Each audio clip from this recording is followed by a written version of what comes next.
This is a monumental occurrence for us. It is a big moment for us. At long last, and ahead of the AP poll, the JP poll is back. The JP poll, its debut for 2022, our preseason edition. This is the only one we'll put out until the season starts. What is this? These are power ratings. That's what these are. So this is what our model, our proprietary model, spits out for us. I have it every day for me. It ingests real-time injury updates. It's a lot of minutia. You think you'd want to see it. In reality, it would just give you a headache. But every so often, I'll hit boom, crunch, and it will spit out our power ratings. Thus, the JP poll. The JP poll does not care about what your record is. It only cares about who it would favor against who, or whomst it would favor against whomst on a neutral field tomorrow. That's all. We don't run a sports book. I'm not going to take any bets on this stuff, so don't get sarcastic and ask me, unless you're Brad Powers, in which case I will take action from Brad.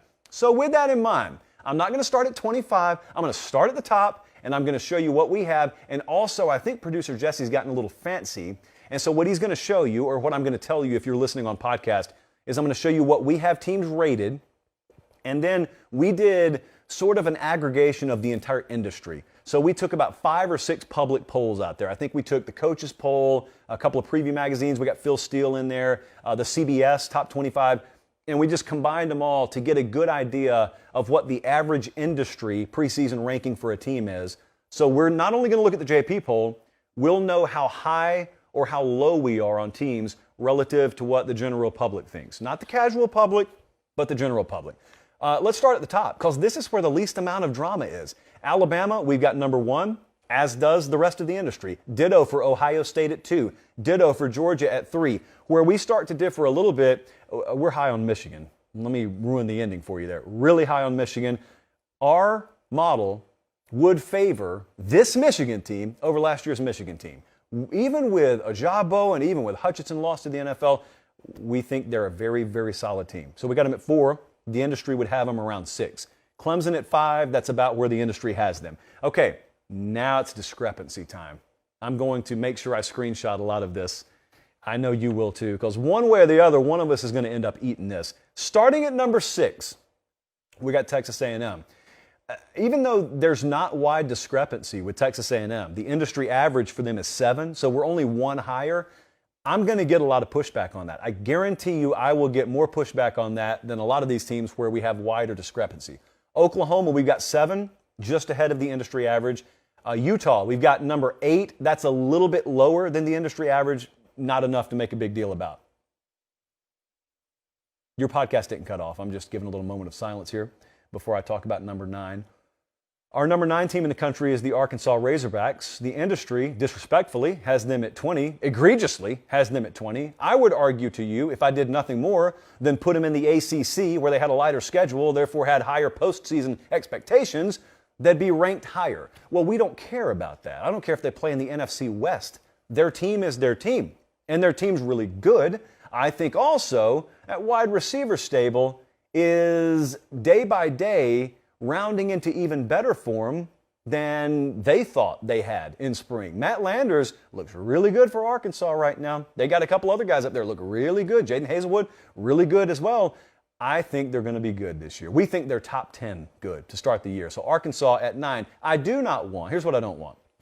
I don't want folks coming back to me if they go 9-3 or even 8-4 this year. Because if you'll notice, several of the teams that are ahead of them are also teams on their schedule. I'm not interested in someone saying, see, there's proof you were wrong because they lost 3 games. That has nothing to do with what we're talking about here. We're power rating teams, not based on schedule, but just based on roster.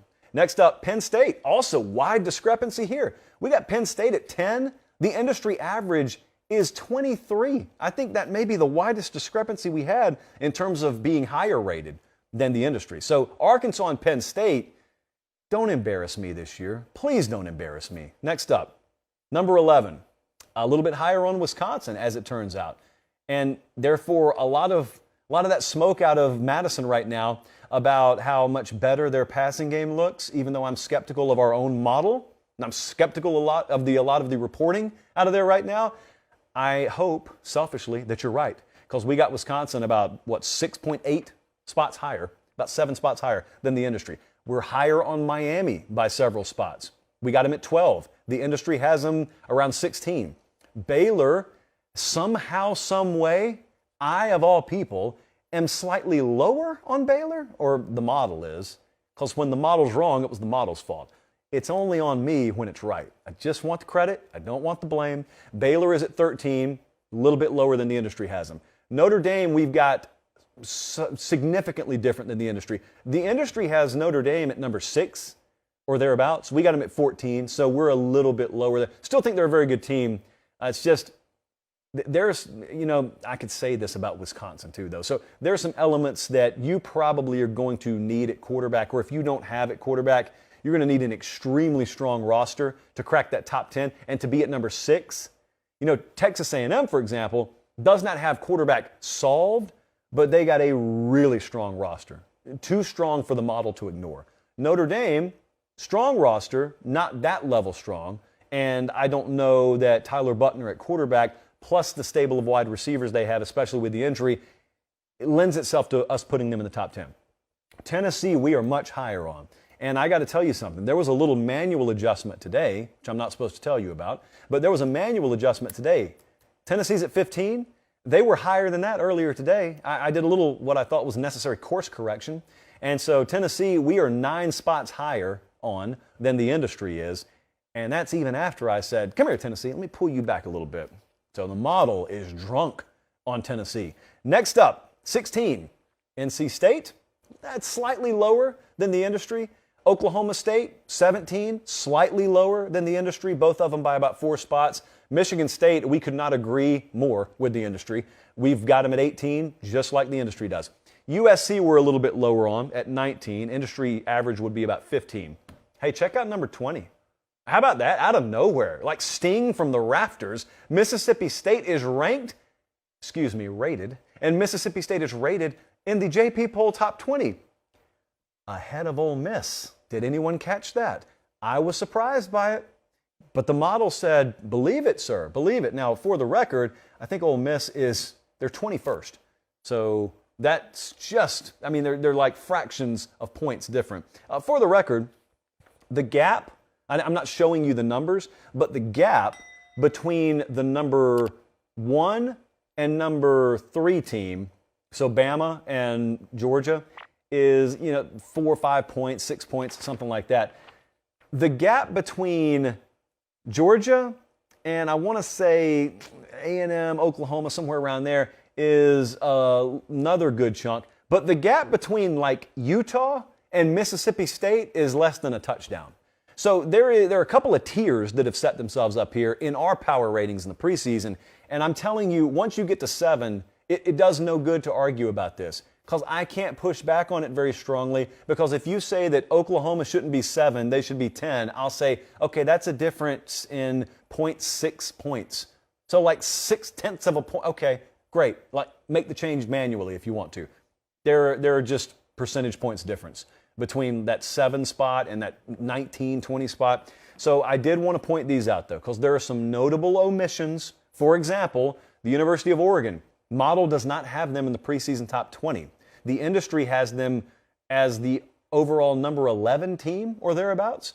Likewise, Wake Forest, we don't have them power rated at all. The injury to quarterback Sam Hartman also has a lot to do with that, but we would have been lower on Wake either way. Cincinnati, industry average, number 20. We've got Cincinnati at 26 in the preseason. Pitt, I'm going to talk about the Panthers more in a little while. Industry average for Pitt is 20.